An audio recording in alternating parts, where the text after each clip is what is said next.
Vamos ahora a ir revisando las ideas de investigación que ustedes pues compartieron a través de la plataforma en sus propuestas y que a partir de ellas entonces vamos a tratar de explorar, profundizar un poco, ya también razonar en función de lo que les había yo explicado en la intervención reciente y que entonces también esto contribuya a que ustedes puedan tener su propuesta de investigación lista. Probablemente ya se dieron cuenta de que en la plataforma, dentro del área de hacer las asignaciones, hay dos nuevos acápites, uno en donde yo les coloco la calificación que se obtiene por la participación en las sesiones sincrónicas, porque no es solamente asistir, sino también participar y eso se va tomando en cuenta.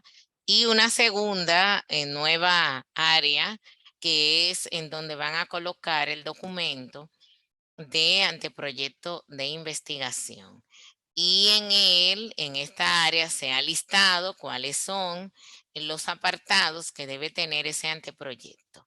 Entonces, esos apartados, tras esta parte que vamos a realizar ahora, yo voy a hacerles un repasito respecto a qué se debe colocar en cada apartado y de lo cual ya ustedes tuvieron como una extensión de pensamiento al trabajar con esa propuesta de problema de investigación a través de la guía que hicieron durante la semana. Entonces vamos a hacer ese ejercicio a partir de, en el orden de los que han ido colocando. Vamos a asumirlo según la plataforma me los va proporcionando por el orden de las alfabético, ¿m? Para entonces ir interactuando, que ustedes vayan también entendiendo las propuestas que han ido haciendo cada uno de sus colegas y que esto sirva mucho para que ustedes mejoren posteriormente sus propuestas de investigación. A la medida que van avanzando y se va cerrando el proceso, entonces también ya posteriormente ustedes irán mirando y recibiendo sus calificaciones y en algunos casos algunas ideas, ¿verdad? Aparte de lo que va a quedar ahí en la voz, también por escrito, alguna retroalimentación que pueda ayudarles a, cuando hagan ahora el anteproyecto, pues tenerlo de una forma más apropiada. Entonces, la plataforma me dice que empecemos por Domingo Abreu. ¿Está Domingo por acá? Domingo Abreu. Sí, maestra, estoy por aquí. En Domingo. Entonces, el Domingo nos dice que va a realizar un trabajo en donde trabajará la vigilancia epidemiológica de la malaria. Entonces, brevemente, Domingo, cuéntenos por qué usted entiende que es necesaria la investigación y cómo pretende realizar esa investigación. Son esas dos cositas básicas que es importante que todos sepamos para entonces a partir de ahí contribuir. Adelante, Domingo. Bien, maestra y compañeros.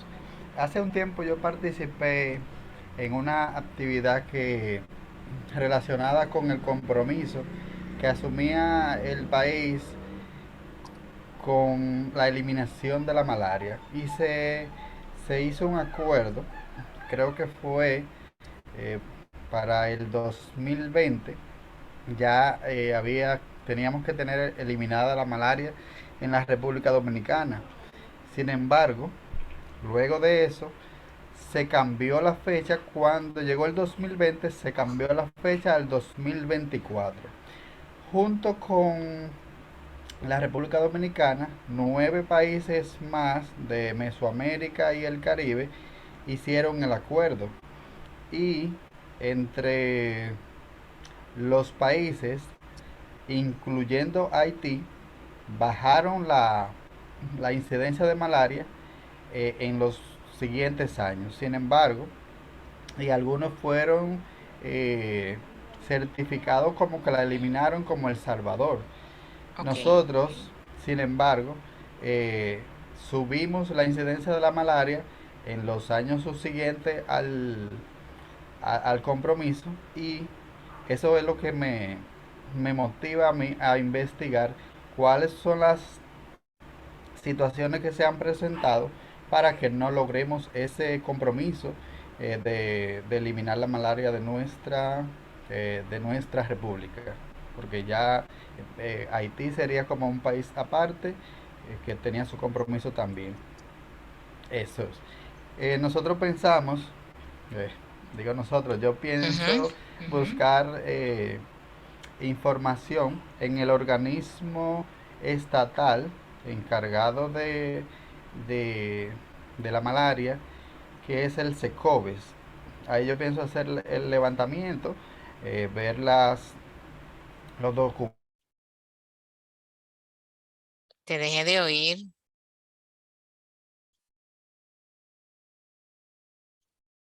te dejé de oír, Domingo, le dejé de oír. Que se fue la luz, maestra. Somos del mismo, somos de aquí de San Francisco. Parece que se le fue la luz y el internet, porque me entró el mi esposo. Vamos entonces a esperarlo un ratito para que él pueda entrar. Mientras, déjenme ver.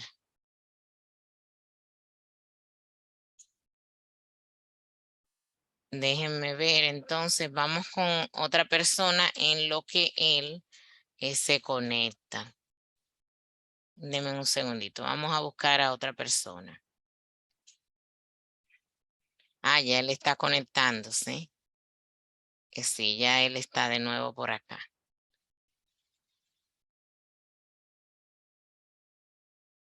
Está conectándose. Vamos a darle el chance. Ahí está Domingo ya. Ah, sí, fue que se fue la luz y tuve Sí, que cambiar de internet. nos Eh, informaron. Adelante. bien. Bueno, como les decía, pienso buscar la información por esa vía institucional, ver si hay algunos documentos oficiales y a partir de ahí entonces hacer el levantamiento por verificación de lo existente. A mí me parece una propuesta interesantísima, Domingo. Y le voy a decir que enhorabuena, porque precisamente el SECOBES está trabajando en unos manuales de calidad del diagnóstico de malaria desde el punto de vista de salud pública. Lo sé porque directamente, ustedes saben que les dije, soy la encargada de reglamentación sanitaria y mi departamento es que está asesorando a esa área del ministerio que pertenece a la Dirección de Gestión de Riesgos en ese aspecto, en la generación de esos documentos que son dos. Tienen información cercana, interesante y tienen también unas asesorías especiales de la Organización Mundial de la Salud. Por lo tanto, a mí me parece que usted va a tener información estadística ahí bastante buena. Yo no creo que podríamos tipificar la investigación como novedosa o original porque es algo que ya se ha estudiado, ya hay asuntos previos, pero sí me parece a mí que tiene un alto impacto sociosanitario, claro que sí, porque sin dudas la información que usted va a tratar aquí tiene de verdad mucho que buscar. Lo que yo creo es que debe tratar de encasillar a qué línea de investigación realmente pertenece este estudio y tratar de vincular con una de las funciones esenciales. Porque como se dio cuenta, cuando logramos identificar, principalmente en el caso de las funciones esenciales, con cuál de ellas se relaciona, entonces el mismo contenido de la función le va a ayudar en los aspectos metodológicos. Yo creo que la recolección misma, como usted lo está planteando en el cómo lo hará, relacionado con la búsqueda de los informes oficiales puede favorecer, claro que sí. Y situar esto, delimitar esto de alguna manera, de manera específica, también le favorece. Vamos a ver qué tal marcha eso en el transcurso de la propuesta y en sí, que va a ser nos falta también en su propuesta trabajar los principios éticos de manera más detallada.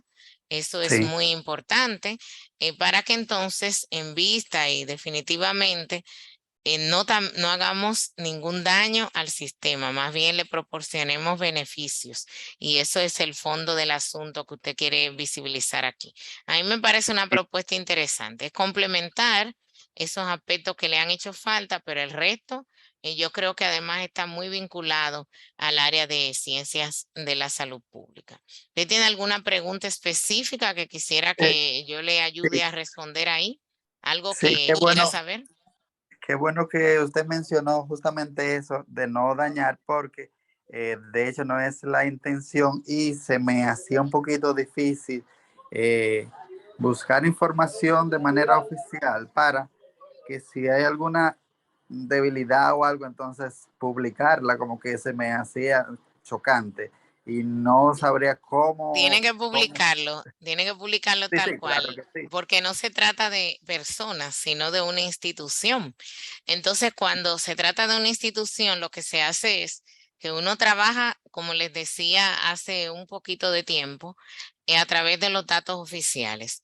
Siendo los datos oficiales y que se los suministra la propia institución, usted no está generando ningún daño. Yo creo que como institución, el SECOVES, como dependencia del ministerio, lo tendría que ver como una oportunidad de mejora, dado que necesariamente tendría que reforzar algunos aspectos en las unidades desconcentradas, que en este caso son las direcciones provinciales y de área de salud, que tendrían ese rol de vigilancia, que sin dudas en muchas no ocurre. Y principalmente, digamos, en los o las espacios, los espacios en donde definitivamente tenemos tipificado que son las zonas geográficas en donde ocurren los casos de malaria, que es donde definitivamente debe estar el reforzamiento, porque en el caso de la malaria, como bien usted sabe, está geográficamente localizado donde están los casos. Bien, muchísimas gracias. Bien, entonces vamos a seguir con, tenemos aquí a Onaney, Onaney Alegría. ¿Está por acá? Sí, maestra. Onaney, cuéntenos sobre su investigación. Lo primero es que cuando les puse el tema, usted me habló de que lo estaba abordando de una manera un poco negativa con el tema del abandono. Entonces, esa parte me gustaría que usted me aclarara un poquito más. Sí, lo que sucede es que cuando hacemos una propuesta de investigación en donde ya previamente estamos diciendo que la cosa anda mal y no nos abrimos al hallazgo, ya estamos impregnándole un juicio de valor que necesariamente debe ir. Entonces, los elementos relacionados con ausencia, falta y todo eso no favorecen. Lo apropiado es irnos directamente a la materia observada, al objeto de investigación, que en el caso suyo es la cobertura como tal del esquema de vacunación. Entonces, el título, y de hecho la cobertura es un indicador, tendría que ser cobertura. En lo que usted va a detectar, el hallazgo va a decir si es baja o si es alta, porque la cobertura no falta, sino que es alta o baja. Y eso te lo dan los resultados, no lo podemos nosotros prever, salvo que hagamos un análisis hipotético, o sea, una hipótesis, en donde por los aspectos que hemos observado en el entorno pensemos que lo que vamos es a asegurar o afirmar lo que ya estamos quizás suponiendo. Pero en el título como tal, preferiríamos que usted coloque cobertura. Y ahí entonces se mide si es alta, si es baja, en función de lo que se encuentre. No uno se predispone. Bien. Entiendo. Entonces cuéntenos, ya a partir de ahí.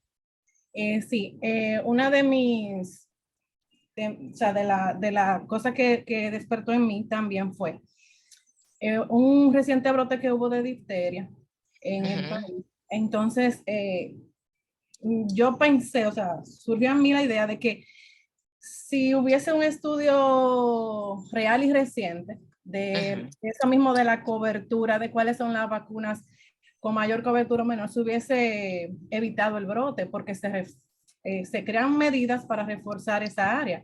Entonces, es un tema de salud pública porque entonces los esfuerzos se redoblan, el costo para el gobierno y todo eso. Entonces, esa fue una de las cosas que hizo que surgiera en mí esta interrogante. Yo pretendo hacer el estudio en el hospital de aquí municipal, el hospital de Fantino, que es donde yo resido, que donde hay una estación, un punto de vacunación. Y determinar, hacer un estudio para determinar cuáles son las verdaderas causas que motivan esto y también ver cuál es la mayor o menor cobertura en toda ¿cómo se llama? El esquema, también determinar. Eso básicamente. Entonces, estaría viendo en el esquema, no solamente para el caso que le llamó la atención, sino de repente estaría abordando todos los elementos que aborda el esquema completo. Exacto. Muy bien. Entonces, la colecta de la información es lo que tendríamos que estar mirando.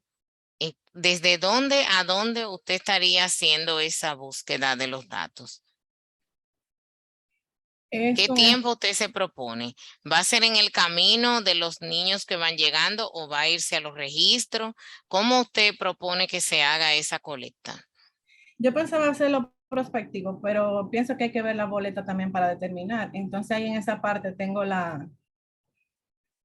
porque en la boleta es que yo voy a determinar Claro. exacto. Entonces yo pienso hacer, no sé, ahí tengo esa interrogante, esa disyuntiva.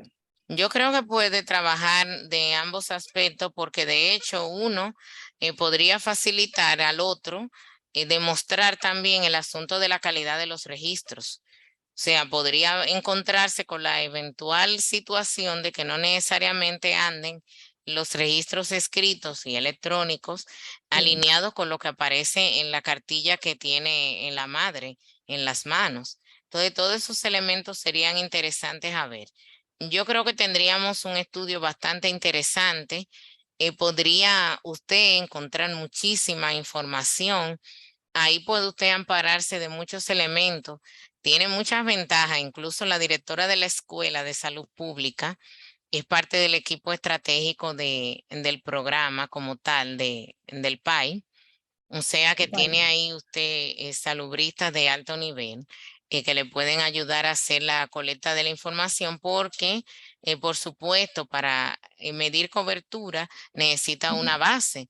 Yo creo que el tema, vamos a decir que no es novedoso, ¿verdad? No es original para nada, pero No. sí tiene igualmente una importancia sociosanitaria porque sin duda el asunto de que enfermedades prevenibles por vacuna pudieran resurgir precisamente por la baja cobertura, impacta en todos los demás aspectos y genera determinaciones sociales para otras enfermedades inclusive. Así que por ahí es que hay que trabajarlo. Igual como le decía Domingo, hay aspectos que todavía usted no lo ha explicado más ampliamente, como es precisamente estos asuntos relacionados a los sociosanitarios, relacionados a los principios éticos como tal, que independientemente veo en la tarea que los lista, pero no los describe. Entonces es importante hacer ese nivel de relación, pero yo creo que sí, que tiene usted ahí un tema y un problema de identificado y que por demás invade las funciones esenciales que tienen que ver con el ejercicio de la autoridad sanitaria, pero también respecto a la salud colectiva y a la individual.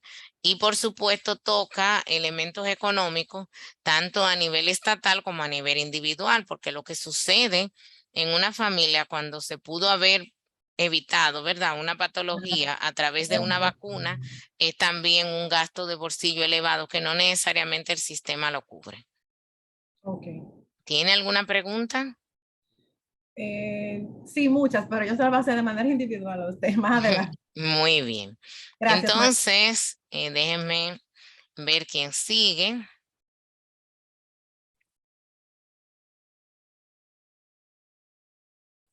Tenemos aquí a Stephanie Álvarez. Sí, maestra. Okay. Cuéntenos, Stephanie. Bueno, mi tema a mí realmente, particularmente a mí me encanta, porque es un tema muy bueno. Yo puse que existen múltiples razones. Es un tema poco estudiado en el país. Eso me pude dar cuenta cuando estaba buscando los antecedentes. Es un tema, no va a ser original. pero puede ser sí novedoso porque es poco estudiado, hay pocas investigaciones, pese a que hay una ley que está en veremos, vamos a decir. Es un problema que pese a ser sancionable, su consumo, aún la ley no termina de promulgarse y se hace de manera pública sin recibir ningún tipo de sanción. Es un tema también que genera un gasto al país, principalmente al Ministerio de Salud Pública, ya que las consecuencias de su uso provocan enfermedades crónicas que incapacitan la productividad del paciente. Y actualmente en nuestro país el consumo va en ascenso y podemos ver hasta menores de edad practicando este mal hábito. Siguen creándose centros de venta, de distribución de este artefacto de manera pública, lo que hace que los jóvenes tengan un fácil y libre acceso al consumo. Y se han registrado en nuestro país y a nivel mundial complicaciones crónicas y muertes prematuras por el uso de juca. Y otra cosa que yo podría añadir, algo que me llamó mucho la atención, es que niños de las escuelas menores, usted lo puede ver, no necesariamente con este artefacto, pero sí con el primo de, vamos a decir, que es el famoso vapor. Eso es alarmante. Yo un día me quedé sorprendida cuando a la salida del horario escolar, yo me puse a observar cómo los niños de los bolsillos, de las mochilas, sacaban los vapes y iban para su casa fumándose vapor. Niños menores. Entonces, ¿para qué se hará esta investigación? Para que cualquier persona en lo adelante que quiera investigar sobre ese tema encuentre antecedentes en los cuales sustentar sus investigaciones y para que jóvenes y adultos reflexionen sobre el daño que está provocando a su salud al momento de consumir juca y para que las autoridades tomen el tema con más compromiso y se terminen de aprobar las leyes que prohíban el uso y entre en plan de acción esta ley para así evitar el uso en lugares públicos y privados. Y otra cosa, yo no lo puse, pero ya eso es manera muy íntima, que me motivó a mí fue mi hermano, ya que mi hermano tenía un centro de vapor y de juca, y él consume mucha juca, y él me retaba. Cuando eso salió de moda, yo le decía, eso hace mucho daño, y él me decía que no. Y ya luego cuando fui investigando, como yo no tenía una base de decirle sí, por esto y aquello, yo me puse a investigar con más ahínco y le he podido demostrar que sí, que hace daño. Muy bien, yo creo que la selección es interesantísima. A mí particularmente me pareció, bien como usted dice, quizá no sea original, pero es novedosa. Y ciertamente como usted dice, a pesar de que hay unos estamentos legales específicos que trataron de alguna manera de suspender el uso porque está prohibida. Sin embargo, en cualquier lugar, como muy bien usted dice, usted encuentra abiertamente una tienda con este tipo de producto sin que nadie le ponga restricción, ni siquiera una multa, ni un llamado de atención. Y peor aún está la parte de la conciencia de la población que está abordada. Como bien usted dice, sí me parece a mí que se trata de un tema con importancia para la salud pública porque aborda un aspecto que mencionaba más temprano, que es la protección a la salud.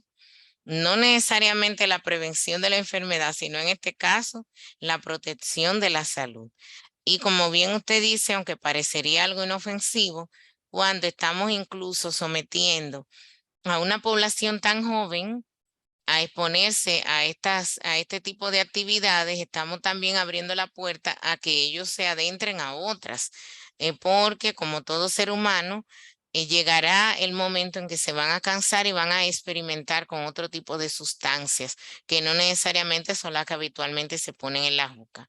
Otro asunto que no tampoco está bien determinado en República Dominicana, porque es también un tema con algún tipo de ocultismo respecto a qué exactamente es lo que están echando ahí, porque echan cualquier cosa. Lo que formalmente dicen que echan, más todo lo demás que le agregan.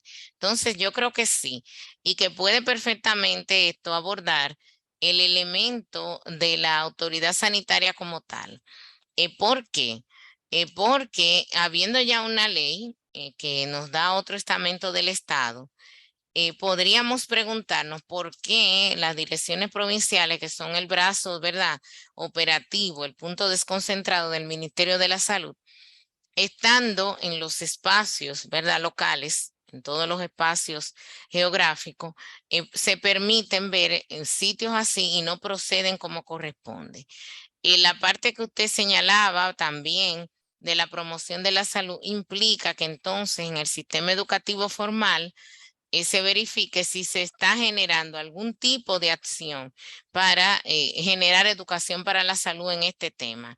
Así como se habla de muchos otros, así como de repente se podría estar hablando, por decir uno muy tocado, el caso del uso de preservativos, por decir algo, para las relaciones sexuales. Entonces también ya ahora, como decíamos en inicio de la mañana, hay que ver que la lista de temas podrían estar cambiando porque la gente cambió. Entonces, muy importante, a mí me parece muy bueno. Yo creo que podría usted estar buscando, en el caso de esto, algunos estudios que se han realizado en otros espacios geográficos para entonces apoyar la investigación. ¿Por qué? Porque ya aquí lo que nos ha llegado es lo que en otros sitios, como es el caso del continente europeo, ya van por otra liga, como dicen los jóvenes. Entonces podría aparecer ahí unos estudios que podrían favorecer el orden metodológico del aspecto que usted quiere tratar. Hay algo interesante en cuanto a lo ético que tiene que ver con los consentimientos informados por la población que usted va a abordar, porque necesariamente tiene que abordar a esos jóvenes. Y para trabajar con ellos, o una parte de ellos probablemente menores de edad, entonces necesitará consentimiento informado de sus padres. Entonces eso hay que equilibrarlo, se pueden, no necesariamente tienen que ser muchos, no necesariamente tendría que ser entrevista a profundidad, pero sí podrían ser grupos. Podría usted tener un grupo ahí donde se junten y varios de los chicos y ellos comenten, hablen sobre eso, se grabe, pero también se les dé garantía. Y de repente podría ser en el entorno escolar u otro en donde se pueda conseguir las posibilidades y bajo una lista guía de preguntas que pueda dirigir la propuesta. Ellos hay una serie de estudios que ya tienen cuestionarios hechos que yo creo que le pueden perfectamente favorecer y recordar que hay criterios para la realización de preguntas de manera que sean apropiadas. Yo creo que es interesante, fascinante y vi incluso que ha podido hacer alguna revisión bibliográfica también bastante buena. Así que adelante, Stephanie. No le dije a los demás, pero también había visto sus revisiones bibliográficas y me parecieron también bastante acertadas. Vamos ahora. Muchas gracias, maestra. Usted se refiere también a grupo focal. Yo podría trabajar con Sí, grupos focales. creo que es mejor, Sí. porque ¿qué pasa con los Mejor. jóvenes? Que son incontrolables cuando se entiende que se va a hacer una entrevista. Entonces, cuando usted le hace una entrevista diferente de los adultos lo hacen también, pero menos. Pero los jóvenes, al otro que saben que también le van a hacer la entrevista, porque por más que le digan que es confidencial, ellos lo dicen, le cuentan las preguntas, entienden que les están generando una situación amenazante. Entonces, cuando se ven con iguales, o sea, con sus pares, pueden soltarse un poco más. Y a los pocos minutos usted tiene los resultados que andaba buscando, salvo cuando es uno solo, con un adulto que además no es directamente de su entorno, ellos se aprietan, guardan preguntas, mienten en las respuestas y eso no le va a ayudar. Entonces, en un grupo focal, usted puede identificar de distintos grupos, de distintas edades, con una conversación bastante abierta, pero con una guía amparada en las variables que ha determinado. Y eso entonces le puede ayudar a tener el proceso grabado, hacer una transcripción. O sea que el estudio suyo tiene un corte cualitativo interesante. Es una investigación cualitativa, no puede lanzarla nada más que a lo cuantitativo, habrán elementos que cuantificar, pero es más cualitativa que otra cosa para poder definitivamente determinar esos factores que usted quiere ver. Perfecto. Creo que son eso. Gracias. Entonces, escribir a partir de ahí. Vamos ahora a escuchar a Zeneida. Zeneida. Buena idea. Ahora voy a tener que investigar cómo que se hace un grupo focal. Para, Sí, hacerlo por eso Zoom, es. grupo focal y grabar eso. Ajá. Organizarla y Así es. grabarlo. Muy bien. Entonces, vamos a escuchar ahora a Zeneida.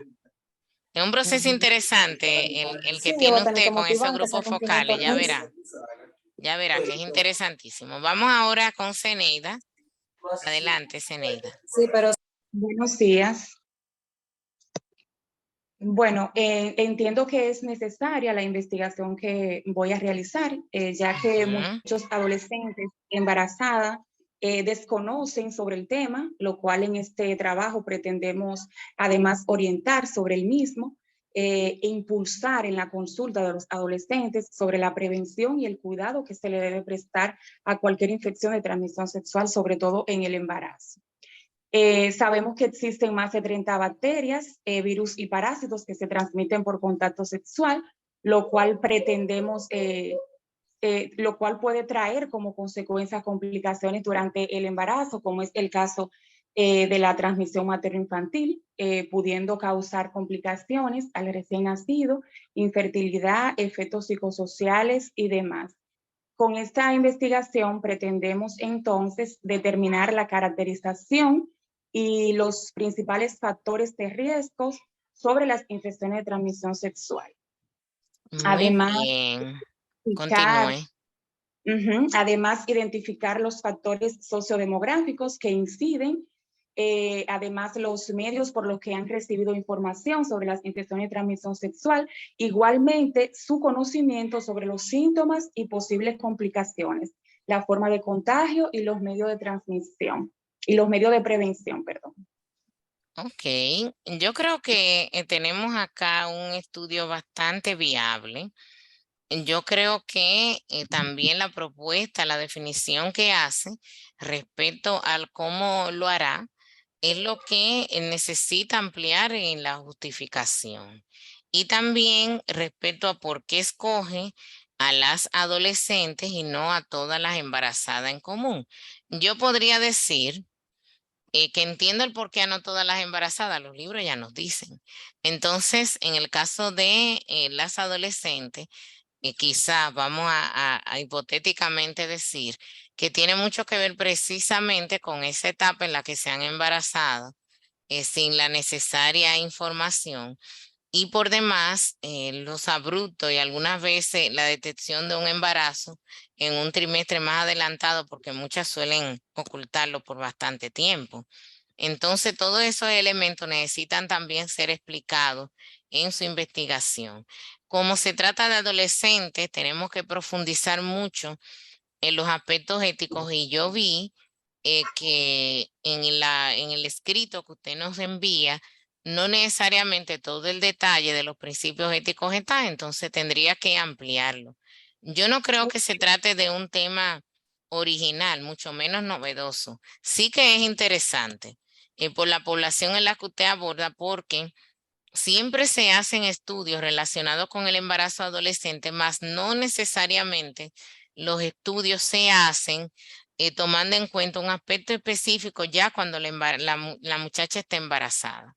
Entonces, esos aspectos hay que tocarlo. Y le invito a que además de, como está usted trabajando y hablando acerca de las transmisiones sexuales, pensemos también no solamente en las embarazadas, sino en sus compañeros sexuales, porque de algún lado ellas reciben, ¿no? Entonces es importante que ese aspecto se vea para que tengamos la parte de género tocada. ¿Hay alguna pregunta metodológica que le interese que quizás yo le pueda aclarar algún aspecto? Bueno, creo que hasta ahora no, pero realmente para ver si entendí. Entonces, en la justificación, abundar más sobre la justificación El por y qué, aspecto el por ético. qué en esa población. O sea, está diciendo usted que no va a ser en el caso de todas las embarazadas, sino en las embarazadas adolescentes. Entonces, eso debe responder a una circunstancia particular y es que necesariamente existe información estadística con la que usted sustenta esa investigación. Información que le dice que hay muchísimo, voy a decir muchísimo como lo diría, ¿verdad? El frutero, pero bueno, que hay muchísimos casos de infecciones de transmisión sexual en embarazadas adolescentes y eso es lo que le ha motivado a investigar. Porque por algo usted está solicitando realizar una investigación en este aspecto, no solo porque usted las vea, sino porque hay un registro estadístico y que debe ser parte de lo que uno coloca en una justificación que nos dice el por qué eligió a las adolescentes y no a otro grupo de edad. ¿Comprende? Entiendo, sí, gracias, maestra. Bien, entonces vamos a pasar ahora a ya los otros aspectos generales. Saben que cuando terminemos esta ronda de revisiones, lo van a ver cuando yo les presente qué debe tener cada apartado dentro de sus investigaciones. Vamos ahora con Wilton. Wilton, cuéntenos.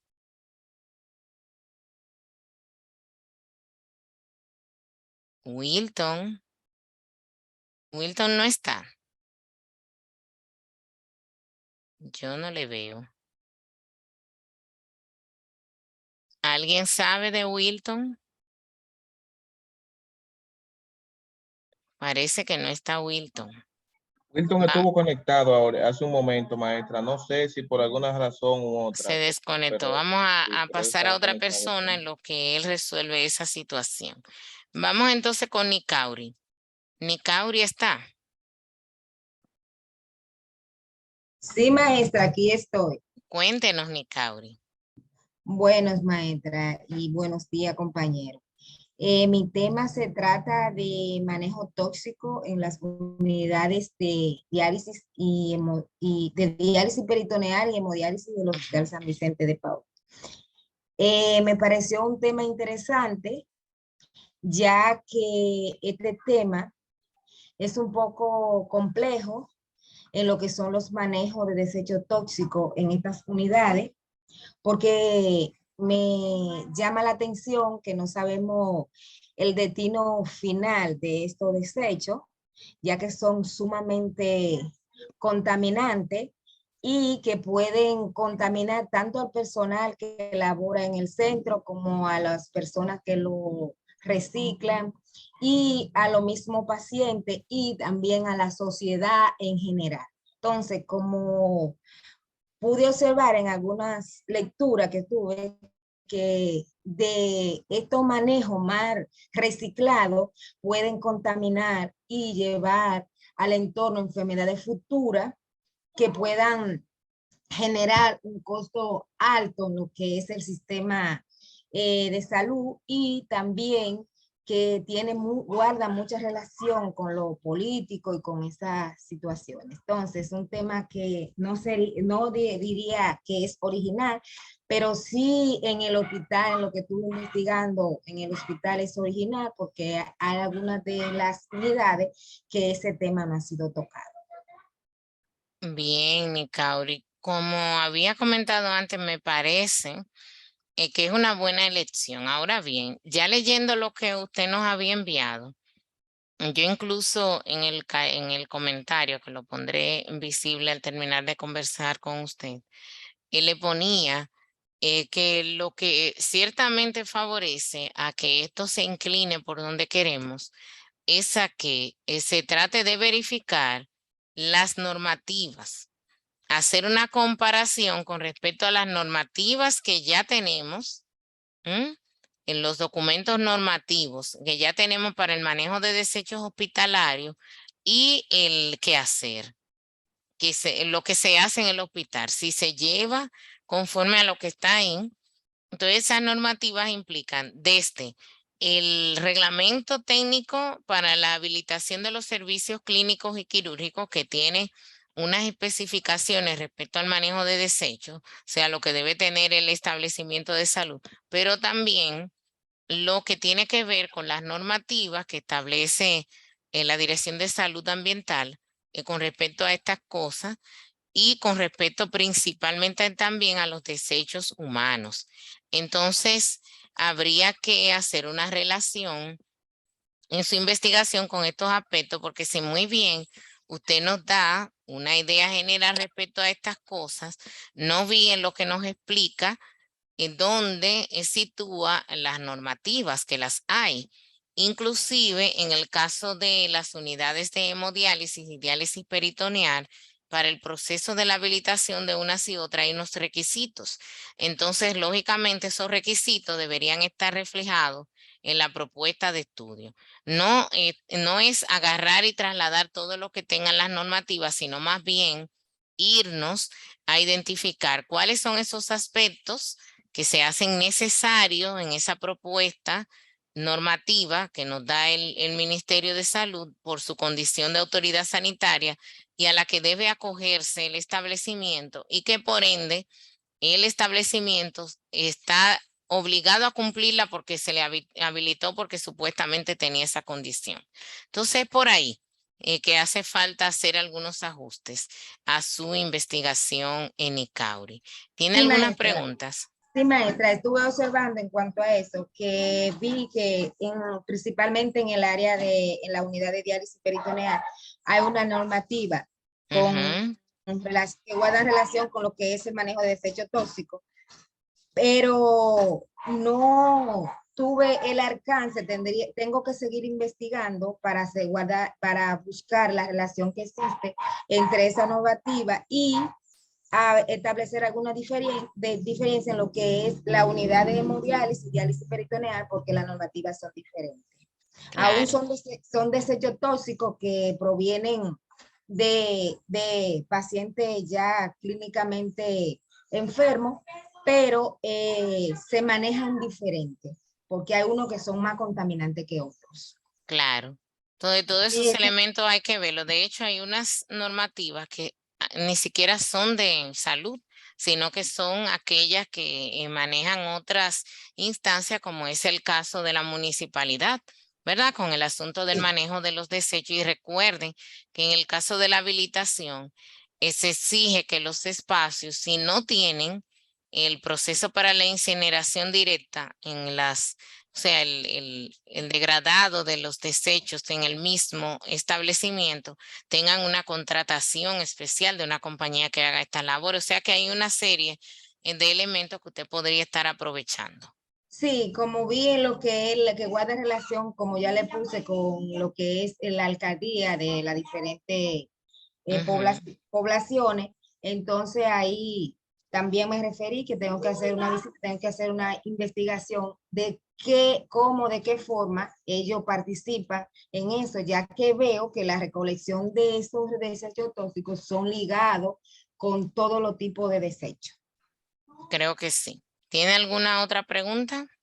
En el camino, profesora, a medida que vaya avanzando en la investigación. Ahí estaremos. Y de entrada le voy a decir que felicito porque además de la guía, usted ya ha ido avanzando con su propuesta de una manera interesante. Pude ver ahí que compartió también parte del anteproyecto ya empezando a armarlo, y eso es muy bueno, que entonces vayan tomando también esos adelantos que van a favorecer mucho a que lo tengan listo a tiempo. Muy bien. Entonces, ahora seguimos con Mario Cordero. Mario. Maestra, cuando pueda, la señal me traicionó yo, Belial. Ah, está usted ahí ya. Vamos entonces con usted, con el permiso de su colega, porque verdad, a todos nos puede pasar eso.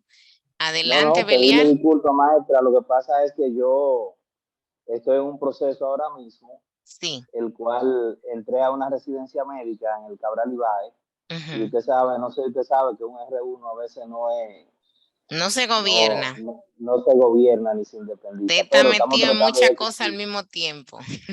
Lo que pasa es que la maestría ya tenía un par de años, ahora fue que se dio el proceso de la residencia y por eso no puedo abandonarla ya, maestra, porque son no, muy al contrario, usted tiene que terminarla y poner todos estos aspectos a su favor, definitivamente. Pero ¿está usted en condiciones ahora de contarnos un poquito o no puede? Díganos. Sí, realmente. Maestra, mire, yo tenía el tema, como le había comentado en la semana de arriba, antepasada, el cual a usted no le agradó mucho ese tema, y yo decidí ponerme a investigar y cambiarlo, y hemos cogido otro, no sé si usted lo vio en la plataforma, que de hecho debo pedirle disculpas porque eso se me ha hecho difícil, maestra, como entenderla, la plataforma. No me diga. Sí, es un poquito como, o sea, realmente que uno está impuesto a otra plataforma y no está acostumbrado a esta, pero logramos hacerlo ayer. Sí, Y ayuda con los compañeros. Bueno, maestra, mire, con el tema, vamos a ver qué tal le parece. El conocimiento y actitudes a la adicción del tratamiento en pacientes con VIH-Sida. Yo creo que podemos llamarle adherencia al tratamiento. Adherencia. Sí, la adherencia al tratamiento, que es lo que usted quiere medir al fin y al cabo. Exacto. Adherencia al tratamiento. El hecho de que ellos conozcan la actitud con C, como usted la pone, es el acto, es el que yo hago las cosas porque las sé, ya ahí queda resuelto porque por eso fue que yo me adherí al tratamiento. Entonces el término, que de hecho hay indicadores interesantes sobre eso, sería adherencia. Entonces vamos a llamarle al estudio adherencia al tratamiento, en este caso sería antirretroviral.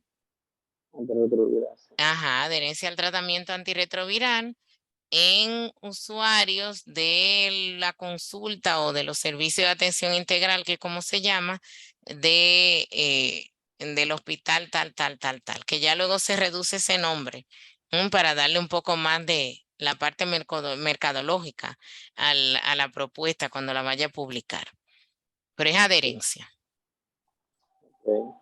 Ya lo puse ahí la observación. Cuéntenos entonces, ¿qué es lo que usted quiere hacer definitivamente? Bueno, hay muchos pacientes, maestra, como mismo usted nos comentaba ahora, que abandonan el tratamiento o no lo llevan de la forma correcta.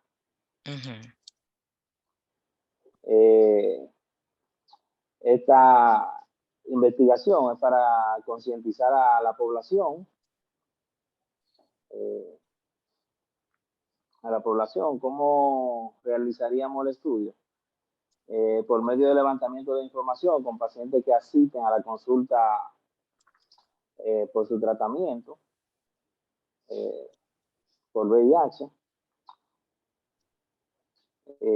Yo pienso hacer el estudio en el Hospital Presidente Estrella Ureña, que era ahí donde laboraba anteriormente como sonografista. Y eso es lo que yo prácticamente tengo, maestra, aquí con relación a eso. Bien, mire, Wilton, los beneficiarios directos no van a ser los pacientes. Le puedo garantizar que no van a ser ellos. Va a ser el sistema como tal de salud. ¿Por qué? Porque en la parte de la adherencia, independientemente usted vaya a abordarlos a ellos de manera individual, o sea, de manera separada, ellos, usted no le va a resolver el problema a cada paciente. Ahora bien, sí le va a generar propuestas de mejora al sistema mismo a través de los servicios de atención integral. Entonces, tiene que darle un giro a la propuesta, tomando en cuenta que no es a las personas, es a un programa como tal. Algo sucede o no, que hace que las personas se adhieran más o menos al seguimiento del tratamiento y que podría invadir el tema de que continúen con el esquema o por el abandono generen algún nivel de resistencia, ¿verdad?, a los medicamentos y haya que pasarlo a otro esquema. Entonces, eso ocurre algunas veces por el no seguimiento de los protocolos. Por lo cual, yo creo que podría mirarse cuáles son los esquemas, cuáles son los protocolos de los servicios de atención integral y a partir de eso, entonces, tratar de hacer una verificación primero del cumplimiento de los protocolos y con esto a seguidas mirar si digo que cumplen el protocolo en las unidades de atención integral, entonces se supondría que los pacientes tienen el proceso de adherencia. No es tan así, por supuesto, porque sabemos que la adherencia tiene multifactorialidad. Porque lógicamente, independientemente de que el paciente tendría que ir a tomar sus medicaciones diarias, si no tiene el pasaje y el personal de salud, digamos que por empatía, le dice, toma, llévatela de la semana para que te la tome tú porque el pasaje y no sé cuánto, el personal de salud se está saliendo del protocolo y no hay garantía de que el paciente se lo tome, aunque él jure que se lo tomó. En tuberculosis han tenido una evolución, han hecho un piloto interesantísimo con la estrategia de los medicamentos, en donde a través de un sistema remoto el paciente frente a cámara se toma los medicamentos y el médico lo está viendo, o sea, le dan los medicamentos para llevárselo, pero a una hora precisa se conectan y el paciente lo ve y queda el registro ahí para que no tenga que moverse. Entonces podría esto llevarse también a VIH y su propuesta podría fortalecer a ese nivel de extensión. Yo creo que tendría que hacer una meditación para ampliar un poco más en las respuestas que ha colocado, porque son muy breves y no nos dejan entender muy bien cuál es la dinámica, a pesar de, como digo, ser una propuesta interesante. Yo creo que necesita un poco más de análisis, tomando en cuenta las funciones esenciales que están ligadas, primero, a la gestión de salud, segundo, ligadas a la atención colectiva y tercero, la que están mirando la efectividad de la atención individual, que son las que le tienen a usted ahí como que ver. Yo creo que tenemos oportunidad ahí, Wilton, así que a profundizar respecto a eso, detallar los aspectos éticos que no fueron tampoco explicados y entender que no se trata de una investigación novedosa y original. La adherencia a los tratamientos de VIH, a los antirretrovirales, se ha estudiado desde el primer medicamento que se dio. Pero sin duda lo que falta es mirar todos aquellos determinantes que circulan y que hacen que un paciente no se adhieran, porque hay muchos elementos generales ahí que yo creo que tendría que verse. Yo creo que por ahí, si hay cosas que no pude anotar, porque sé que tiene unas inconstancias con el asunto del internet, esta grabación sí la voy a poner en la plataforma para que entonces cada cual también pueda reforzar, aparte de los elementos que les he estado ya poniendo visible en la plataforma con las tareas entregadas. Bueno, gracias, maestra. Bien. Entonces, vamos ahora sí a continuar con Mario. ¿Está por ahí, Mario? ¿Está Mario? Parece que Mario no está. Déjenme ver, yo no le veo tampoco. No le veo por aquí. Vamos a ver entonces, seguir. Tenemos después a Maribel Disla.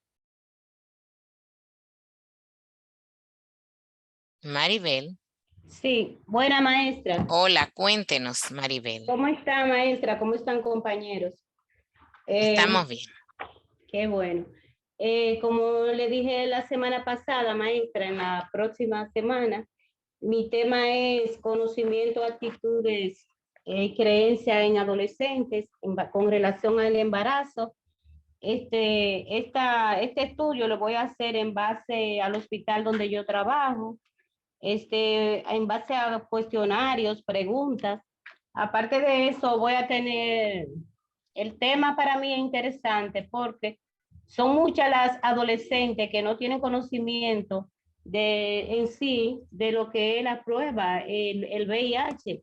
Y aparte de eso, quizá por la misma la inexperiencia que ellas tienen por el caso de edad, por la edad que tienen, no saben el riesgo que tienen al estar embarazada o también al contraer esta enfermedad. Entonces, el estudio, voy a tratar de ver los aspectos sociales, demográficos, para ver tanto el conocimiento, las actitudes que ella presentan frente a la enfermedad, los factores de riesgo, los signos y síntomas, y ver cómo se puede ayudar, por ejemplo, a estas adolescentes para un futuro a través de charlas, entrevistas en las escuelas y la misma que vengan al hospital para que las adolescentes traten de no tener tanta situación de casarse, por ejemplo, a temprana edad, que eso le trae muchos problemas, tanto al traer la enfermedad como al estar embarazada. Me parece que el tema es interesante. Ahora bien, y recuerden que para nosotros, y esto va para todos, para nosotros elegir un tema debemos tener una base estadística que ciertamente nos sustente que es un problema. Entonces, es importante ya esto para, ¿verdad? El anteproyecto propiamente, que usted pueda demostrar que tenemos un número elevado de embarazadas adolescentes positivas al VIH. Porque algo debió haberla movido a que usted seleccionara esto en las adolescentes en general. Entonces, yo sé que en el cuestionario no podía llegar a esa profundización quizás, pero en definitiva necesita resolver eso para que pueda justificarse lo que se le ha pedido. Con respecto a la propuesta en sí, yo creo que no necesariamente podemos nosotros pensar que podemos tener una muestra amplia a partir de las entrevistas. Las entrevistas a profundidad se deben hacer para estudios cualitativos, en donde la muestra que se requiera sea más pequeña. Entonces, si va a ser un estudio CAP, sea conocimientos, actitudes y práctica, no creencias, hay que resolver eso, que de la propuesta como usted la coloca, necesitará aplicar unas encuestas. Con respecto a esto, como no se trata de un tema novedoso, no es un tema original, hay un montón ya de trabajos, encuestas que se han hecho con respecto a ese tema que pudiera usted adoptar. Si es que el tema estadísticamente es aprobado por tener importancia. Me refiero a que haya un número alto de casos. Por ejemplo, maestra, en cuanto a caso positivo, el porcentaje no es, por ejemplo, no es tanto los casos positivos, sino en sí ver la cantidad de adolescentes que vienen a hacerse esta prueba y ver qué conocimiento tienen ellas al presentarse, al hacerse la prueba, porque en sí, estadísticamente, usted sabe que los casos en adolescentes, quizá en un año puede aparecer uno, puede aparecer dos, pero realmente el porcentaje positivo no es tanto. Pues tenemos que ver porque ciertamente entonces usted no tendría una muestra suficiente. Porque sí, imagínese si de embarazadas le aparece en el hospital 1 o 2. Usted entonces va a estar, como dicen por ahí, como dicen mis hijos, derretida esperando hasta que aparezca ahí una embarazada adolescente. No va a tener con qué realizar la muestra. Bueno, pues ya Por eso le digo, tiene que mirar las estadísticas que generan en el hospital. ¿Cuántas realmente son las adolescentes embarazadas? Y de las que han tenido embarazo en adolescentes, tiene que mirar cuántas de esas han salido positivas a VIH. De repente, el tema está en no enfocarse necesariamente en VIH. Por ejemplo, el tema está ampliar eso más. O dígame entonces, para ampliarla, porque realmente en cuanto a las adolescentes positivas no es tanto el porcentaje. Porque yo trabajo, por ejemplo, con las adolescentes y, por ejemplo, adolescentes en 4 meses pueden llegar a 56 adolescentes en 4 meses, ¿verdad? Ya sumadas. Y de esa, una sola positiva. Embarazo. Ajá. Es que por eso les digo, no soy yo que tengo que decirles, son sus estadísticas que le van a decir cuál es el tema de importancia a escoger. Entonces, mire las estadísticas y démele una vuelta a eso, porque si ciertamente llega una, vamos a utilizar porque somos salubristas. Entonces, ¿cuánto es la proporción de esa una? ¿Qué peso representa esa una que llega embarazada frente a todas las otras adolescentes? Es bajísimo la proporcionalidad. Entonces no sería un tema de importancia sociosanitaria y más cuando lo estamos focalizando a un solo establecimiento de salud. Pues vamos, maestra, entonces usted me dice para cogerlo entonces en VIH a nivel de la población, entonces, porque ya realmente he trabajado mucho en ese tema. Entonces, volver a coger otro tema que no se ha relacionado ya. No es que coja otro tema, es que se garantice el rango muestral que no lo tiene. Por lo mismo que usted ha dicho. O sea, si no tenemos a quienes le vamos a aplicar la encuesta, no podemos hacer la investigación. ¿Me entiende? Las encuestas son en vivo. Entonces, lógicamente, si solamente le llega una quizás por año o dos, usted no tiene... Maestra, no, maestra, las adolescentes llegan, lo que yo le digo son los reportes que son pero en 3 meses llegan 56 adolescentes, le estoy explicando. Entonces, por eso yo el campo lo voy a coger más amplio, más meses para que sean más adolescentes. Amplíe el tiempo y piénsese en quizás ampliar los establecimientos, que eso también es una solución. Ok. ¿Puedo Por ahí es ampliar que el va la tiempo? cosa. Ah, pues está bien, maestra. Muchas gracias. Sí, es por ahí la cosa. Entonces, yo creo que con eso podría usted tener resuelto el asunto. Ampliar la tiempo y lugar. centro, ¿verdad? Tiempo y lugar. Sí, Ok. para que pueda tener una mirada. Además, recordemos que no necesariamente lo que nosotros vemos en nuestro centro es el todo de la realidad, porque va a condiciones diferentes de la población. Entonces, vamos a ver a Sonia, que está diciendo que tiene una situación que le urge.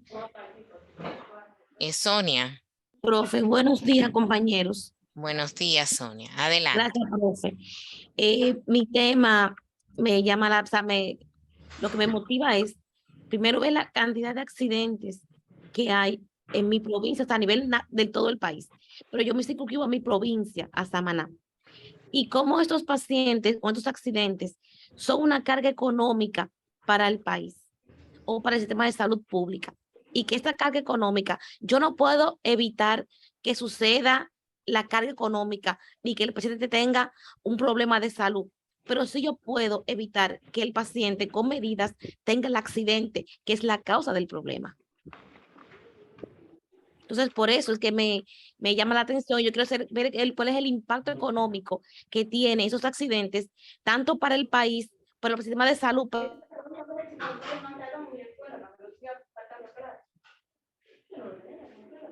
Sonia, la dejé de escuchar. Así los pacientes. Gracias, profe. En mi provincia, cuando yo me refiero al gasto de bolsillo, me refiero al gasto que incurren los pacientes cuando son trasladados a otro centro de salud. De nuestro centro de salud son trasladados, por ejemplo, a La Vega, a Santiago, a San Francisco, y estos pacientes tienen un gasto de ambulancia, tienen un gasto económico de alimentación, puesto no están en su casa, y el caso del paciente tiene un gasto. Y este gasto lo cubre el paciente. ¿Y cómo esto influye en la familia? Maribel. Perdón, Sonia. Gracias. Y cómo este gasto de bolsillo también impacta, profe, a nivel social, en la familia o en el núcleo familiar de estos pacientes con estos accidentes.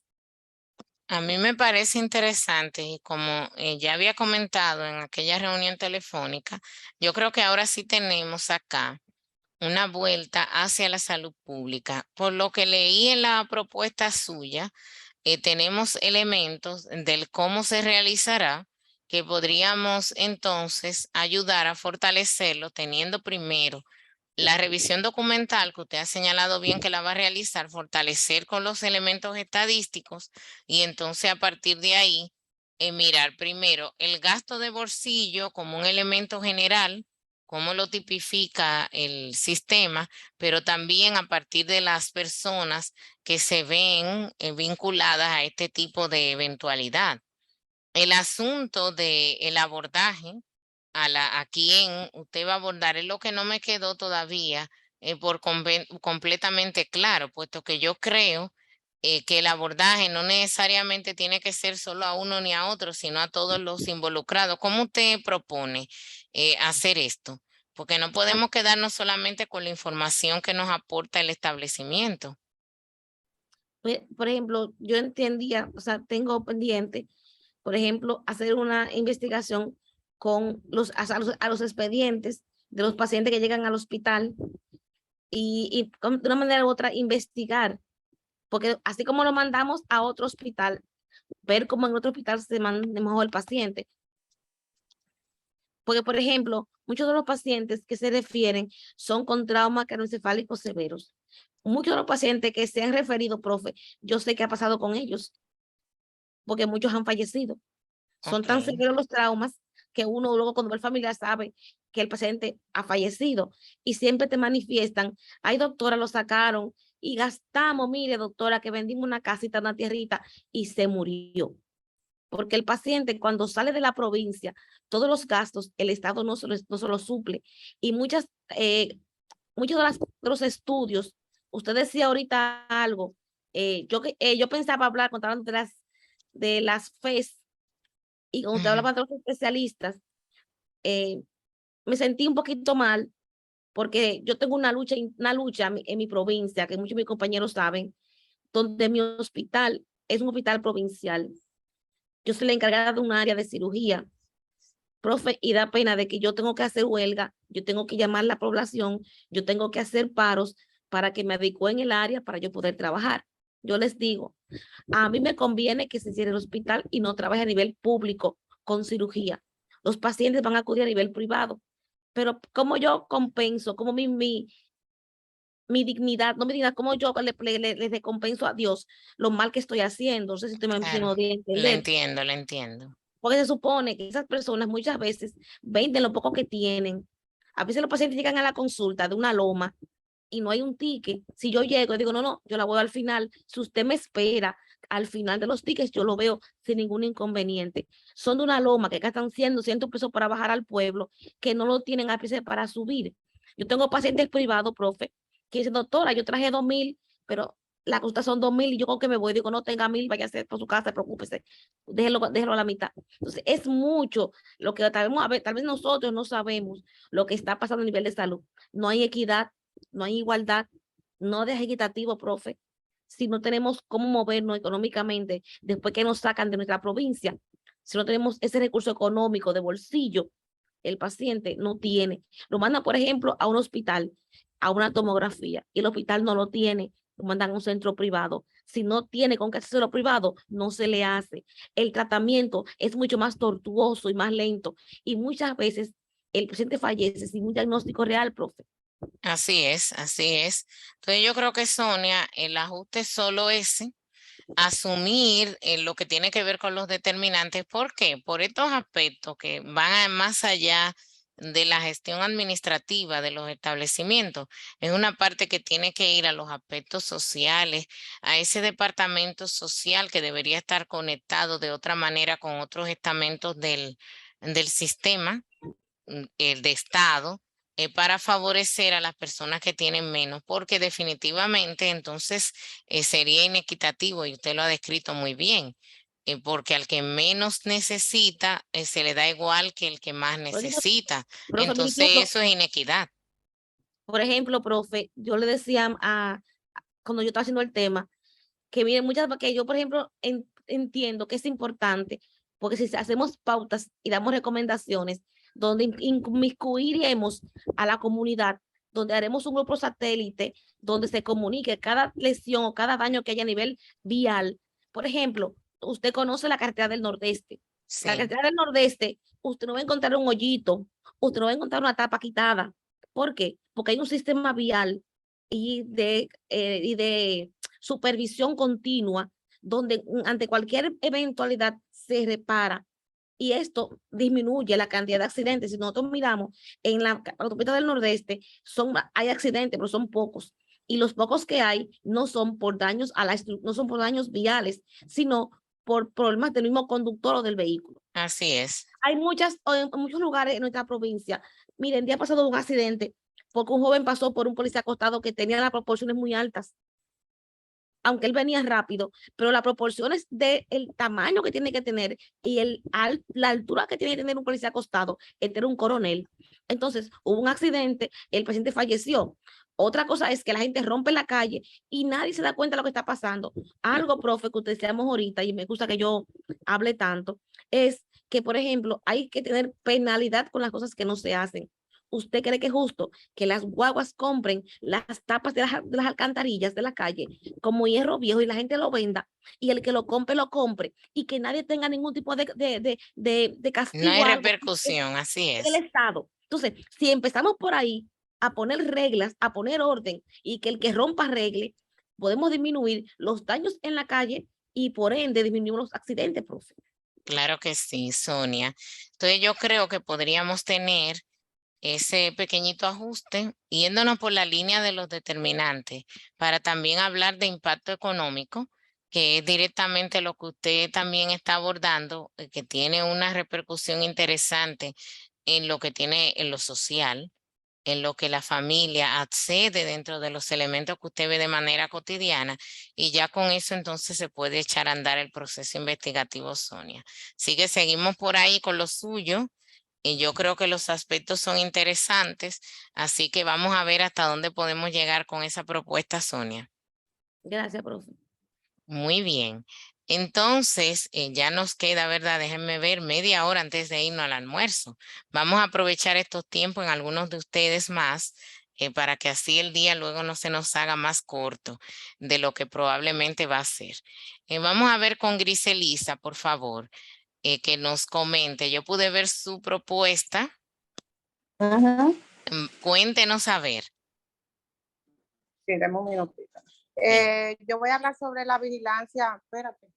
Yo voy a hablar sobre la vigilancia epidemiológica de la morbilidad materna extrema. Yo la tenía ambas. Yo tenía morbilidad versus mortalidad, pero las morbilidades se ven más que las mismas mortalidades. O sea, yo y se estudian menos, ¿verdad que sí?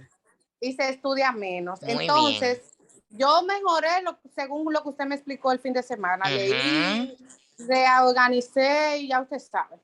Pero en realidad las morbilidades son las más vistas en centro, por ejemplo. Hay días que solamente no puede haber morbilidades, pero ya al segundo día hay un choque hipovolémico, X patologías ocurre un evento que lleva a las pacientes. Entonces, yo trabajo directamente con la vigilancia epidemiológica. Yo lo voy a llevar todo ese aspecto a esa parte de las morbilidades maternas extremas. Yo lo que quiero saber, es bastante fundamental de las propiedades de las morbilidades maternas que yo voy a ver, y no sé qué más que usted me podría corregir para seguir mejorando mi trabajo, o sea, mi tesis, porque todos los días... Aquí la clave va a ser en el anteproyecto, colocar en el área que tiene que ver con la justificación la parte estadística, porque se recogen informaciones respecto a la morbilidad extrema, pero siempre, como usted bien lo dice muy bien, se discuten y se ven los aspectos de la mortalidad, y son escasísimos las reuniones para discusión de la morbilidad extrema, lo que no nos ayuda a evitar que se repitan los mismos errores y que trasciendan y lleguen a mortalidad. Entonces, esa realidad tendría que verse, y también ajustar el trabajo en lo que tiene que ver con el cumplimiento de los protocolos de atención. Entonces, yo creo que esa parte sobre los protocolos de atención solamente, basarme más. Tiene que agregarlo junto con lo otro que está planteando aquí, que usted nos ha comentado, tendría que agregarse, puesto que en el que hará, no vi que lo mencionase, sí entendemos que es importante, pero ¿qué pasa y por qué se descuidan los elementos? Porque no se sigue el protocolo. Eso es lo que pasa. Y los protocolos entonces sería un elemento importante que podría formar parte de uno de sus objetivos específicos. Okay. Por ahí es que iría la cosa. Sabemos que no se trata de un tema novedoso ni original, pero sí, sin duda se trata, tiene impacto. Es un tema con impacto en sociosanitario, por supuesto. Entonces vamos a ver cuando usted detalle ya en la propuesta como tal, pero yo creo que sí ya ahora le ha dado una dirección al tema de manera apropiada. En el cómo va a ser el levantamiento, yo creo que también habría que ampliar un poco respecto al dónde va a recopilar la información, no solo en el lugar, sino a quienes son los que van a intervenir para apoyar el proceso de la recogida de los datos, porque no nos podemos quedar solo con la información que nos aportan los expedientes y la estadística. Hay un abordaje no, porque en realidad, y discúlpeme, maestra, que usted estaba hablando, en realidad yo trabajo esto diario, o sea, yo, ¿cómo le explico? Sería basarme más, o sea, en los expedientes, pero en lo que trabajo el día a día. Yo ahora mismo no estoy trabajándolo porque estoy de licencia de maternidad, pero cuando yo regrese, ya yo estaré de nuevo basándome en lo que lo que diario se vive en el departamento. Sí, a lo que me refiero es que no se puede quedar solo con eso que usted refleja que es su área, que de hecho así lo colocó en el instrumento, sino que debemos dejar muy claro cuáles son los instrumentos que se van a usar para recopilar y que en este tipo de investigación usted necesita hacer la revisión documental, que implica buscar la base de datos estadística, pero también debe haber un abordaje al personal especializado, y en esto me refiero no solo a los médicos, sino también al personal de enfermería, que es al que tiene relación directa con las mujeres embarazadas, las que están en el camino y en proceso directo de parto y posparto. Entonces, por ahí es que tendría también que ver, porque va a tener que usar una metodología combinada, la revisión documental, pero también hay un abordaje al personal de salud. Y quién quita que de repente tenga que hacer una o dos entrevistas a la que diga el cálculo, algunas embarazadas sobrevivientes y que hayan estado metidas ahí en esa tipificación. Porque al final son ellas las que nos dicen si el protocolo se cumplió o no se cumplió. O sea, podría aparecer en el registro que la mujer fue vista 7 veces, digamos. Pero cuando le pregunten a ella va a decir sí, que la vieron 7 veces, pero por 10 minutos. La enfermera le tomó la altura uterina, la pesó, le tomó la tensión arterial y el médico le dio una indicación que ya tenía prehecha, pero no conversó, no verificó nada de los elementos generales. Entonces son una consulta, casi no se le puede ni contar. Entonces no se cumplió el protocolo. Y sabemos que en cada una de las visitas hay una serie de elementos que hay que seguir, que muchas veces no se sigue. Entonces cuando tú miras, se vio 7 veces, se vio 8 veces, pero en cada una se hizo lo que se tenía que hacer, quizás no. Entonces por eso le digo que hay que mirar los cumplimientos a los protocolos. Ok, perfecto, maestra. Cualquier cosa, duda, puedo escribirle. Claro que sí, claro que sí. Entonces vamos ahora, déjenme ver con quién vamos a seguir.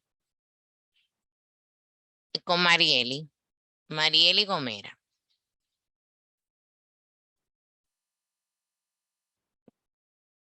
Ok, entonces van escuchando de lo que se retroalimenta, y eso también les sirve para las de ustedes, ¿eh? Aunque hayan cosas que yo directo no les digo, ustedes van aprovechando para sus propios proyectos. Marieli, cuéntenos. Ok.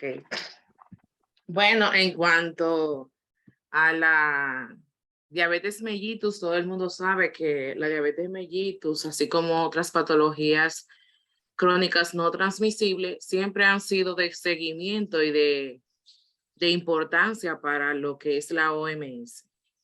Y sobre todo hoy en día más la diabetes mellitus, porque esta aumenta, o sea, el número de muertes aumenta cada día.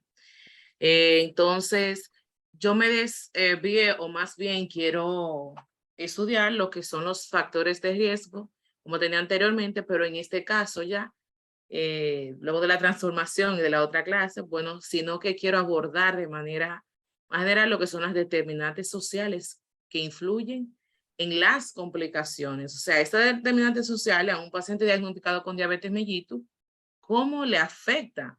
Porque es un paciente que ya está diagnosticado, que está sido tratado, pero no mejora. O sea que siguen causando un gran impacto, siguen siendo muy influyentes, directamente proporcional a lo que es la patología de esta enfermedad, a pesar de que han sido tratados por fármacos. Entonces, es una carga de morbilidad de la diabetes, que la carga de diabetes aumenta todos los días, la morbilidad, y las causas mayormente se van orientadas en las determinantes sociales. Ustedes saben, más después de haber pasado el COVID-19, que ha cambiado. Ustedes saben que muchas personas quedaban en casa y pedían lo que era comida hecha, o cocinaban mucho en casa y se quedaban encerrados. Y uno le ha tocado un poquito retornar, o sea, a la vida nuevamente, y más el estrés que influye.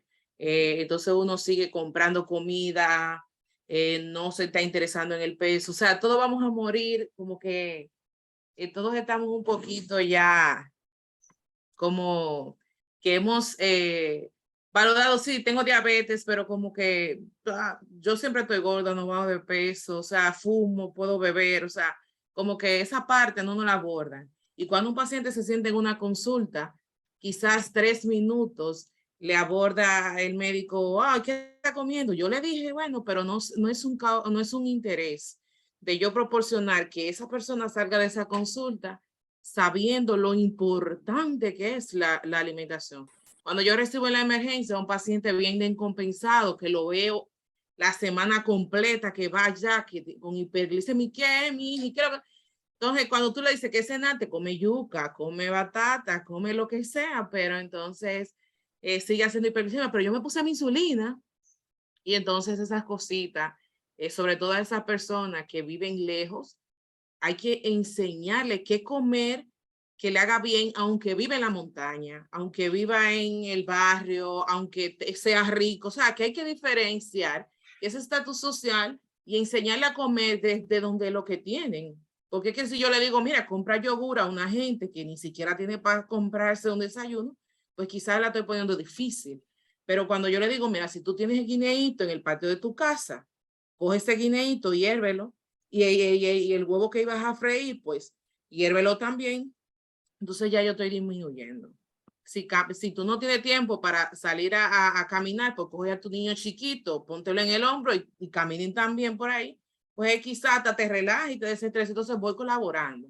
Pero muy pocas personas le dan ese abordaje y solo le dan, ¿te está tomando el medicamento? Sí. Vamos a aumentarte la dosis porque sigue los valores, siguen, no bajan. Entonces, esa parte como que quiero crear ideas, campañas, nuevas políticas que puedan ir orientadas en esa parte, en las determinantes sociales que influyen e impactan en la complicación. Marieli, No sé si no, lo que yo le voy a decir sinceramente que yo quedé gratamente sorprendida porque la recomendación usted la asumió en su totalidad. Y de hecho, déjeme decirle, sin que los demás se pongan celosos, fue de las guías mejor respondidas, porque se respondió ampliamente la pregunta conforme a lo que se espera en este nivel. Hay algunos que fueron como tacañitos en la respuesta, como muy recogiditos, muy ahorrativos, dirían otros. Pero usted tiene muy claro y pudo detallar la respuesta, lo que logra convencer y me dejó muy clara respecto a lo que quiere y más con el giro que ha dado esto. Efectivamente, el asumir qué es lo que determina la condición misma de estos pacientes que dudosamente se ven desde ese punto de vista y que, como bien usted dice, nos aferramos a la parte de indicar, la parte medicamentosa y de restringir y de decir que es que no cumpliste con aquello y lo otro, pero no vemos qué es lo que rodea y cuál es su verdadera realidad. Y yo creo que esto puede perfectamente ser resuelto con la mirada que usted le va a dar a aquello que hace norte, como usted bien lo plantea, y se relaciona con el estilo de vida, que son elementos que no necesariamente esa persona puede por sí misma decidir que los va a cambiar.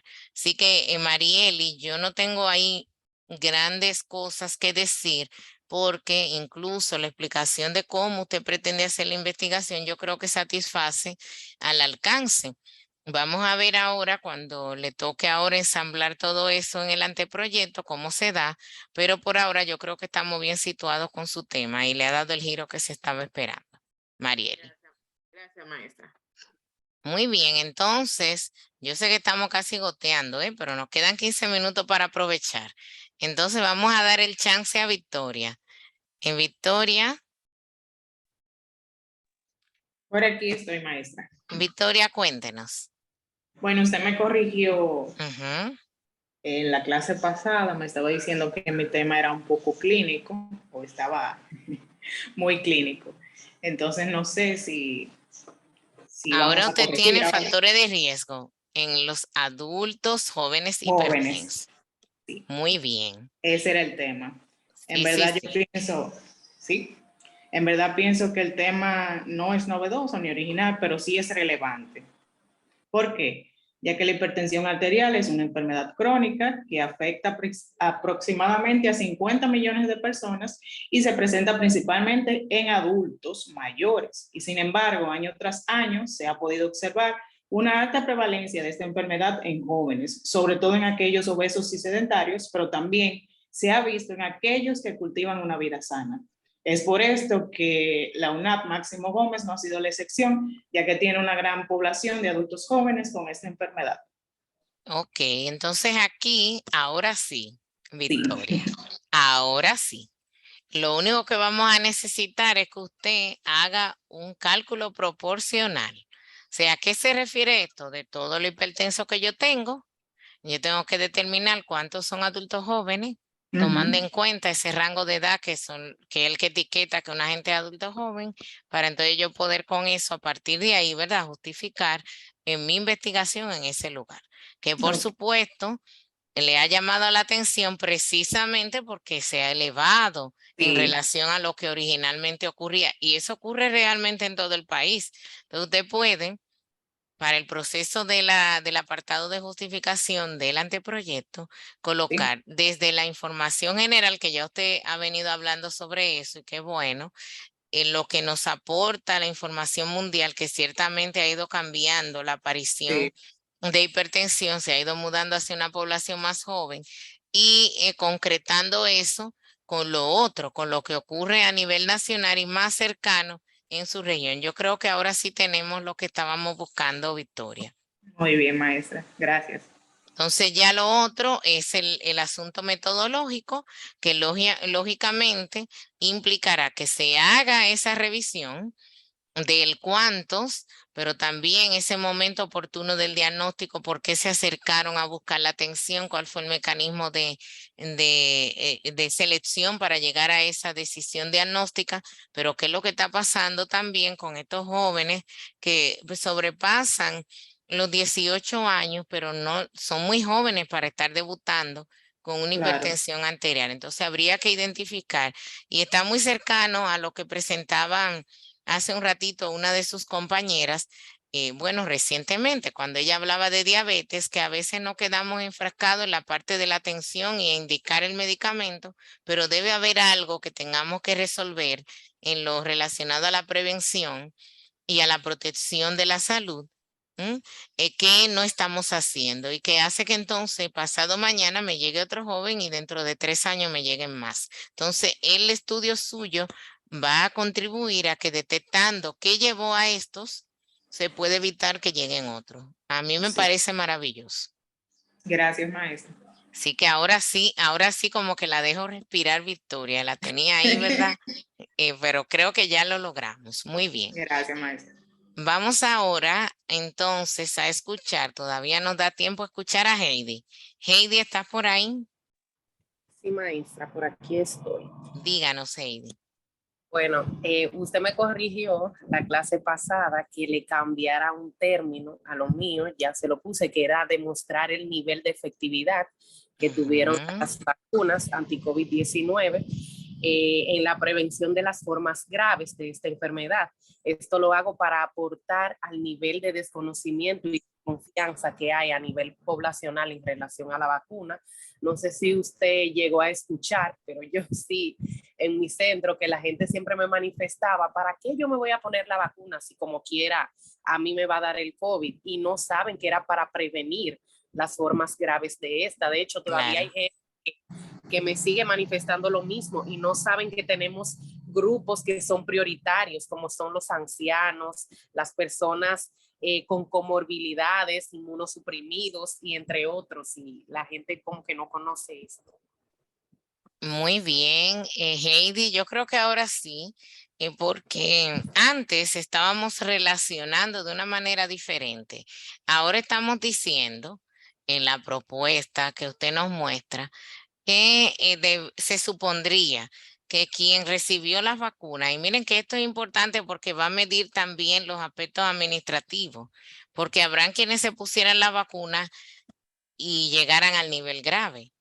Y cuando uno mira, algunas veces, todo lo que se la pusieron en cierto lugar, bajo ciertas condiciones, son los que evolucionan ahí porque el proceso de la cadena de frío quizás fue violentado en el camino. Y entonces la relación que usted pueda mostrar de la efectividad podría alertar respecto a eso. O sea que eso es un beneficio indirecto que puede salir de su investigación propuesta como lo está ahora. Así que yo creo que ahora sí tenemos tan bien ajustado. Yo veo que también en el cómo se realizará la investigación, el mecanismo, ahora sí podríamos aplicar respecto a los expedientes, porque como estaba visto antes, definitivamente no íbamos a poder determinar esas situaciones porque íbamos a tener que necesariamente ver a los pacientes y no todos los que llegaron a grave sobrevivieron, murieron muchos. Entonces ahí íbamos a tener muchas dificultades. Yo creo que ahora sí, Heidi, podemos echar a andar esta propuesta de manera apropiada, aunque ya sí la tenemos alineada, y me alegró mucho también ver que usted pudiera identificar las líneas de investigación y estas se pudieran inclinar un poco más a las funciones que tienen que ver relacionadas completamente con lo programático, que en este caso corresponde al programa de ampliado de inmunización. Así es, maestra, yo sí le tengo una pregunta. Adelante. Como quiera se la iba a hacer en privado y es que yo como que no encuentro muchos antecedentes, por lo menos aquí nacionales. No, no va a encontrar probablemente por lo interesante de su tema es la condición de novedoso. Tiene mucho, exacto, entonces usted va a abrir camino, usted va a generar antecedentes para un estado del arte de otra investigación posterior. Va a encontrar algunas aproximaciones internacionales sin lugar a dudas, pero nacionales va a encontrar segurito que poquito. Entonces usted tiene ahí un reto interesante porque va a abrir caminos, pero sí va a encontrar algunos, pero en el campo internacional y son bienvenidas, por supuesto, porque siguen siendo antecedentes suyos. Gracias, maestra. Bien, entonces, ya teniendo a Heidi, vamos a ver si se anima de repente quizás Ariel antes de irnos, que todavía en estos 7 minutos le da tiempo. Ariel, ¿está por ahí? Sí, maestra, sí, lo que pasa es que iba pasando una famosa guagua de esa, usted sabe, de esas que anuncian. Ah, típico de nuestro país, no se ve en todos los lados, las guaguas anunciadoras, es una cosa de identidad nuestra. Sí, pero ellas como que a veces son muy inoportunas porque no me ha pasado hoy. Así mismo, y mire que guarda mucha relación eso con su tema, usted acuérdese que está metido en modo de vida. Y bueno, pues como ya sabemos, mi tema es el modo de vida asociado a las amputaciones en pacientes diabéticos menores de 60 años. La principal motivación a realizar esta investigación es en primer lugar un tema familiar. En segundo lugar, eso me motivó a investigar dentro del hospital provincial cuál era más o menos la cantidad de casos que se habían presentado durante cierto tiempo, durante un periodo de tiempo.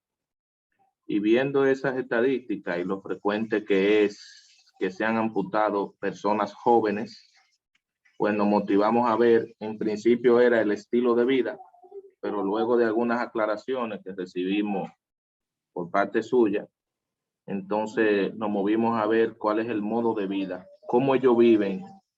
En primer lugar, previo a las amputaciones, antes, cómo ellos desarrollan su forma de vida, y sabiendo la comunidad médica, los médicos tratantes, los clínicos, qué hay que hacer para prevenir las complicaciones, y sabiendo los pacientes también, en su mayoría, qué tienen que hacer para poder prevenir esas amputaciones, de todas maneras terminan siendo amputados.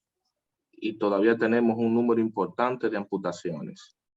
Ya desde el punto de vista social, nosotros conocemos el impacto social que eso significa, el impacto familiar, las consecuencias para el Estado de esas complicaciones, para el sistema de salud, lo que eso implica. Entonces, esas fueron las motivaciones que nos llevaron a tomar la decisión de estudiar este tema. A mí me ¿Cómo lo vamos a parece, realizar? antes de que usted nos diga el cómo, que ahora sí tenemos el asunto situado, el que recuerde que antes andábamos cruzándonos entre modo y estilo, y creo que ahora sí lo tenemos todo perfectamente claro. Creo que sí. Continúe. ¿Cómo vamos a realizar la investigación? Bueno, pues nosotros, de manera particular, ya viendo el número de casos que tenemos dentro de ese hospital, tenemos identificado a algunos de esos pacientes, familiares nuestros también. Yo soy de aquí, del centro de la ciudad de María Trinidad Sánchez.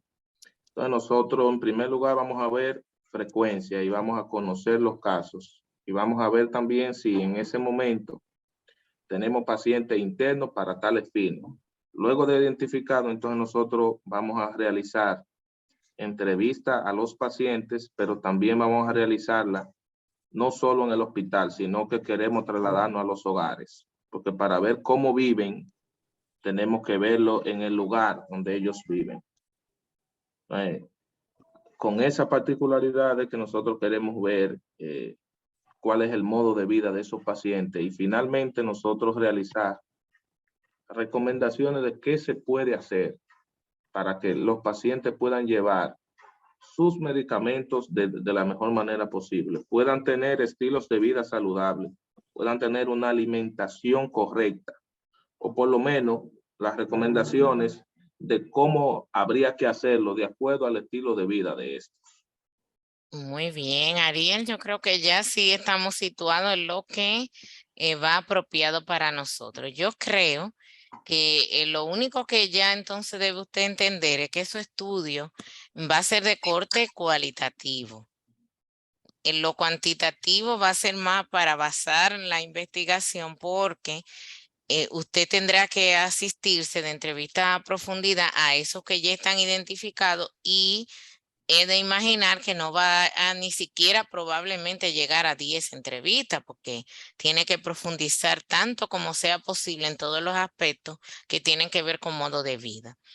Entonces hay que inclinar el trabajo a ese tipo de metodología porque lo cuantitativo que hay es solamente para usted basar y para justificar, pero la investigación como tal usted la va a hacer directamente con personas y con esa intervención. Entonces habrá que generar un cuestionario para que sea una entrevista semiestructurada, o sea, donde usted pueda tener unas bases y dejar también al entrevistado que hable, pero tiene también que generar en ese proceso algo que guíe sobre las variables para que entonces ahí puedan manejar una cosa y la otra. Perfecto, sí. Es por ahí, va a ser cualitativo y como cuántos pacientes usted tiene identificado que van a participar del estudio suyo. O sea, ¿cuál es la propuesta o proyección suya? Bueno, hasta el momento, en lo que va de año, se han amputado dentro del rango que nosotros tenemos establecido, porque a mí me interesa específicamente pacientes relativamente jóvenes. Un paciente menor de 60 años todavía tiene ciertas capacidades que para se la ven inserción, claro. Exacto. Entonces, hasta el momento van 12, maestra. Usted tiene un número bueno ya. Entonces verifique cuáles son las condiciones de esos para que ya ahí cierre, porque recuerde que los estudios cualitativos no ameritan una muestra muy grande. Perfecto, sí. Entonces, con eso de repente, si cumplen con todas las posibilidades, con eso usted puede perfectamente trabajar. Así será. Perfecto. Entonces, ya teniendo a Ariel, que justamente termina a las 12:30, vamos todos a hacer una pausa para irnos al tiempo de almuerzo, que va a ser como de costumbre 1 hora. O sea que a la 1:30 estaríamos todos de nuevo vinculándonos aquí. Yo voy a cerrar la videoconferencia cuando salga para permitir que también se me alojen las grabaciones, que prometo que tanto las de la semana pasada como esta las voy a subir todas de una vez. Y por eso voy a hacer esa pausa y también para que el equipo como los humanos también descanse un poquito. Y entonces al regreso, los demás que no he llamado y que ya colocaron, ¿verdad?, sus propuestas como se les solicitó, estarían también hablando para yo cerrar con la expresión amplia respecto a qué debe tener ese anteproyecto de tesis. Ya está listado, por supuesto, en el área de la plataforma. pero quiero ampliarles sobre qué se espera que tenga cada uno de esos apartados a partir de lo que han ustedes comentado y lo que yo les he retroalimentado en esta mañana ya tarde. Que tengan buen provecho y nos vemos entonces en una hora.